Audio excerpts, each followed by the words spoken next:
Bismillahirrahmanirrahim. Assalamualaikum warahmatullahi wabarakatuh. Saya Siti Nur Amanah, guru ahli media di SMA Negeri 1 Sindang Kasih, KCD Wilayah 13, Dinas Pendidikan Provinsi Jawa Barat, akan memaparkan praktik baik yang berjudul Implementasi Pembelajaran Berdiferensiasi Proses melalui 3M untuk memenuhi kebutuhan belajar peserta didik.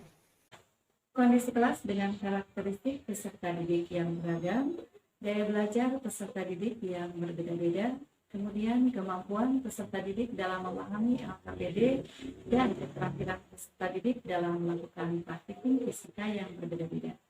Hal ini dibutuhkan sebuah strategi dalam proses pembelajaran supaya peserta didik dapat belajar sesuai dengan karakteristik dan kebutuhannya masing-masing, sehingga tujuan pembelajaran dapat tercapai. Di kesempatan ini, saya akan menyampaikan praktik baik terkait penerapan pembelajaran berdiferensiasi proses. Tahapan kegiatan best practice. 1. Mengidentifikasi kebutuhan belajar peserta didik. 2. Menyusun rencana pembelajaran. 3. Melaksanakan pembelajaran berdiferensiasi. 4. Melakukan refleksi terhadap pembelajaran yang telah dilakukan.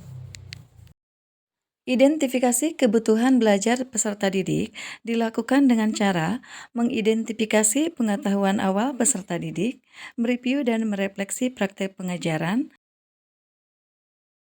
melakukan asesmen diagnostik, dan berdiskusi dengan guru sebelumnya.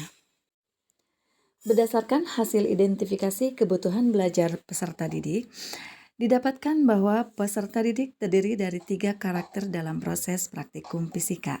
Dengan demikian, saya melakukan perencanaan pembelajaran diferensiasi proses berupa pendampingan pada praktik yang dilakukan peserta didik, kemudian pemberian pertanyaan pemantik dalam LKPD untuk melakukan percobaan secara mandiri, dan memberikan contoh untuk kemudian peserta didik dapat melakukan praktikum dalam kelompoknya.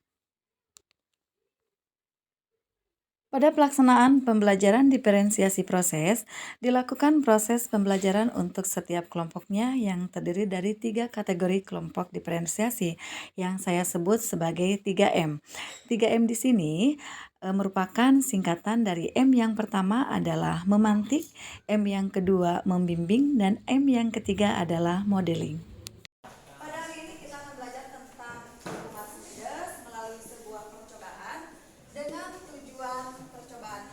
Yang pertama adalah menyelidiki hubungan antara gaya ke atas dengan berat benda.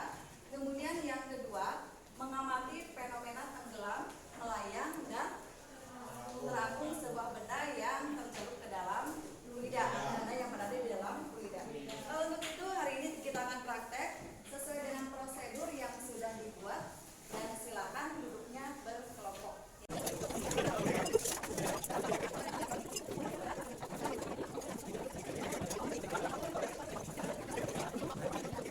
Kelompok ini, saya memberikan beberapa pertanyaan pemantik pada lembar kerja peserta didik, memantau dan memberikan penguatan terhadap peserta didik yang dalam kelompoknya telah mampu untuk memahami langkah-langkah percobaan yang terdapat dalam lembar kerja peserta didik dan telah mampu melakukan percobaan secara mandiri.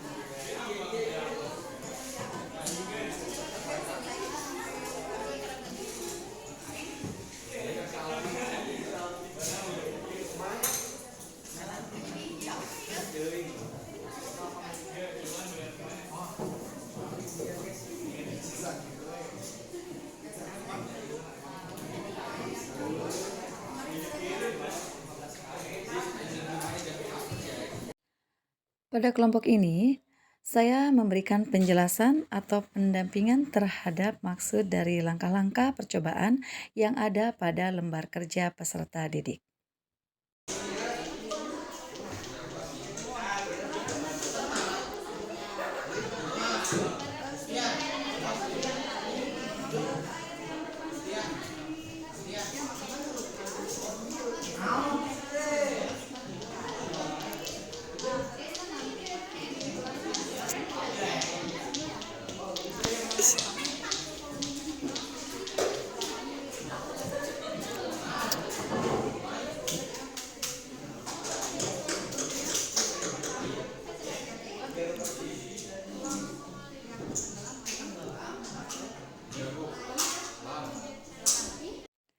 Pada kelompok ini, saya memberikan contoh dalam proses pembelajaran terhadap peserta didik yang dalam kelompoknya membutuhkan peran guru sebagai modeling untuk memperagakan sebagian dari percobaan yang dilakukan oleh peserta didik.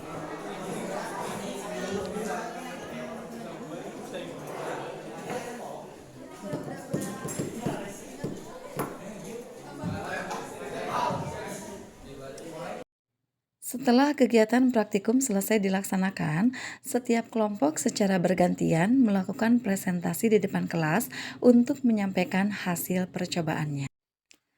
Setelah peserta didik memahami tentang hukum Archimedes, selanjutnya peserta didik dilatih keterampilan literasi digitalnya untuk melakukan studi literatur melalui pencarian di internet terkait dengan contoh aplikasi hukum Archimedes dalam kehidupan sehari-hari dan contoh implementasi konsep terapung, melayang, dan tenggelam.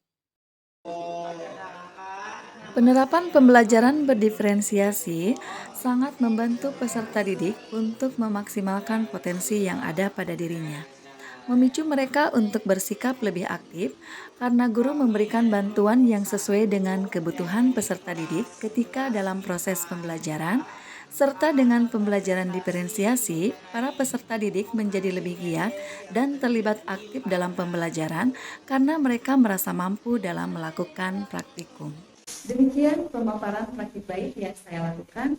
Semoga bermanfaat dan dapat menginspirasi bagi guru dan insan pendidik lainnya. Terima kasih. Wassalamualaikum warahmatullahi wabarakatuh.